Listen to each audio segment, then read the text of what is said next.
We discussed the task-centered approach in previous videos.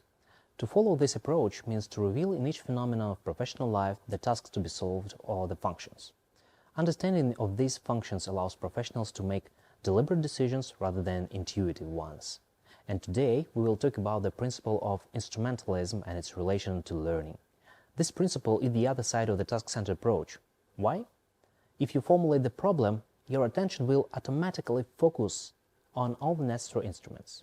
Let's consider some ideas of the most prominent pedagogies of the 20th century, Lev Vygotsky. Vygotsky pointed out the fundamental difference between human and animal behavior. By and large, the animal psyche obeys the stimulus-response principle. A human being differs much from an animal. A human exposed to an external stimulus doesn't react immediately but turns to some secondary stimulus first, and the reaction goes in response to this secondary stimulus. This mechanism of referring to a secondary stimulus is an instrument of self-control. For example, consider a mnemonic technique presented marvelously in Sherlock's TV series and called the Mind Palace. The technique works in the following way. Imagine a room in great detail in your head.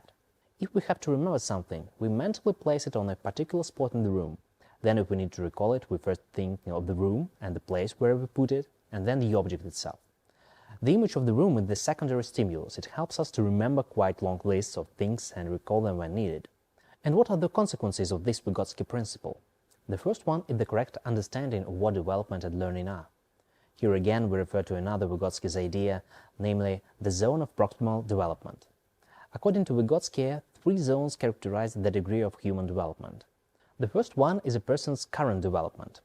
It includes everything that a person can do without any help. The third one is a perspective development. It is what a person cannot do even if he gets help.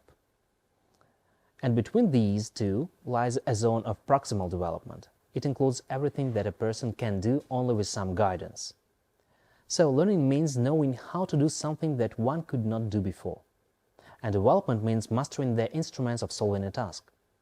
Real learning and development occur only by acting in the zone of proximal development.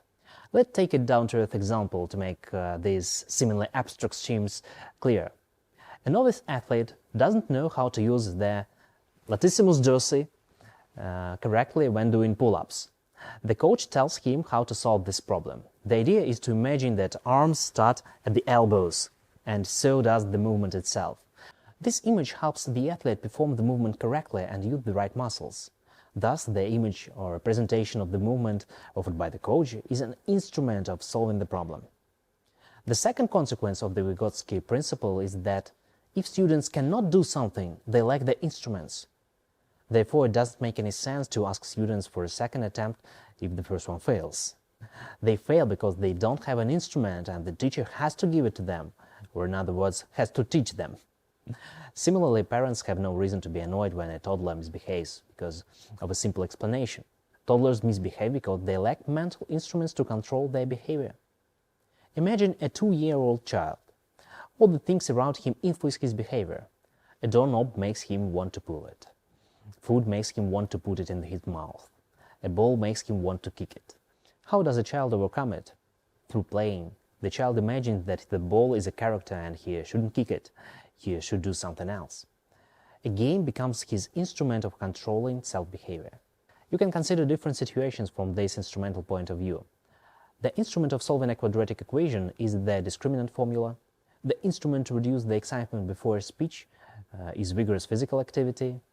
The instrument to get yourself to sit down and work is the presence of your chief in the office. The third consequence is that the knowledge is better mastered if it is an instrument of solving a problem. This idea can also be traced back to Dewey. A problem situation creates a desire to solve it and consequently a desire to master an instrument. So a professional teacher must create problem situations for students. Thus, we have realized that knowledge is learned well only while we are engaged in some practice. It's a common mistake to try to learn something without it. The reason for this mistake is that students are not involved in actual practice. The teacher has to make an extra effort to link the material with some meaningful activity and reveal the problem situation. Let us summarize. Professional development and learning are effective when you know what tasks are you doing and look for the necessary instruments intentionally. In other words, you learn through practice. Learning refers to mastering the means of solving tasks that are new to you. In this case, professional development means that you develop new problem-solving techniques by yourself. By doing so, you contribute to your profession. If you want to know more about professional development principles and strategies, check out the other concentrated videos on the channel and wait for the new videos to come. Thank you.